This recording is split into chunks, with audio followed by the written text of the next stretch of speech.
Hi friends, இன்றைக்கி hair க்ரோத்தோட 11வது நாள். ஏன்னா ஃபஸ்ட்டு நான் ஃப்ளாக்ஸ் சீடு தான் எடுத்திருக்கேன். அடுத்தது பார்த்திங்கன்னா ஒரு 2 வெள்ளைப்பூடு எடுத்திருக்கேன். 3வதா டீ தூள் தான் நான் எடுத்திருக்கேன். இதை வச்சு தான் நம்ம இன்றைக்கி சூப்பரான ஹேர் பேக் ரெடி பண்ண போகிறோம். அதுக்கு ஒரு 3 ஸ்பூன் அளவுக்கு நீங்கள் ஃப்ளாக்ஸ் சீடை எடுத்துக்கோங்க, அதாவது ஆலிவ் எடுத்துக்கோங்க. அடுத்து எடுத்து வச்சுருக்கிற வெள்ளைப்பூடை நச்சு 2 தட்டு தட்டி இதில் சேர்த்துக்கோங்க. அது கூடவே ஒரு ஸ்பூன் அளவுக்கு, சின்ன ஸ்பூன் அளவுக்கு, 1 ஸ்பூன் அளவுக்கு டீ தூள் சேர்த்துக்கோங்க.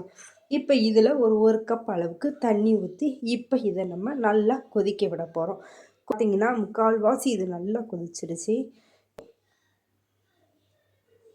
பார்த்தீங்கன்னா இது ரெடி ஆயிடுச்சு.